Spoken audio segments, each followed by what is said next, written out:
নমস্কার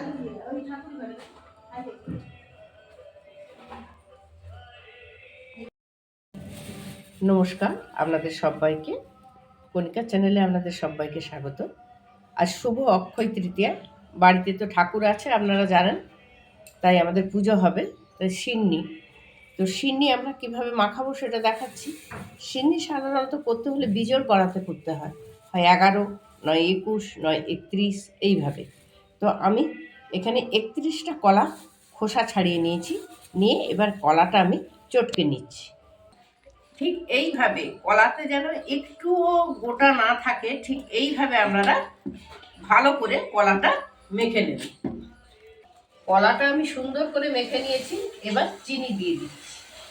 এই চিনি আর কলা এটাকে আবারও আমরা মেখে নেব খুব ভালো করে, না হলে কলাটা গোটা গোটা থেকে যাবে।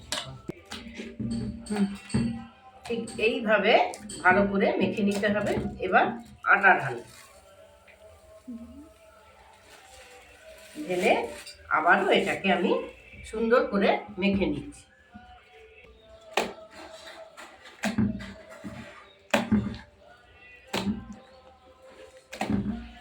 এলাচ, দারচিনি আর লবঙ্গটা আমরা এখানে গুঁড়ো করে নিচ্ছি। আর এবারে আমরা এই দুধ ঢেলে দেবো সিন্নিতে, কেটে দুধটা ঢেলে দিচ্ছি।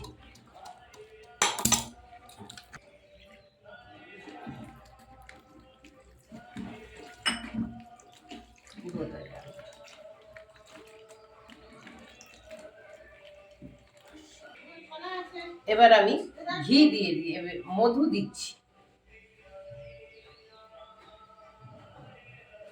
আর দিয়ে দিচ্ছি বেশ কিছুটা গাওয়া ঘি।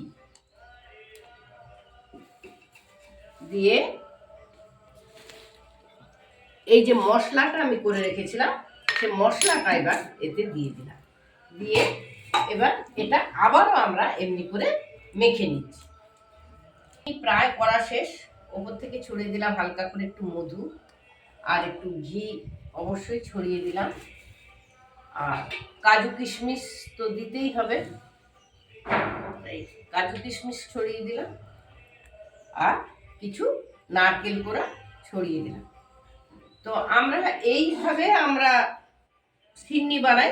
আপনারা কেমন ভাবে সিন্নি বানান বা নারায়ণকে কিভাবে সিন্নি বানিয়ে দেন সেটা বলবেন। তো আজকে কণিকা অধিকারী শেষ করছে। সবাইকে নমস্কার, ভালোবাসা জানালাম, আর শুভ অক্ষয় তৃতীয়া।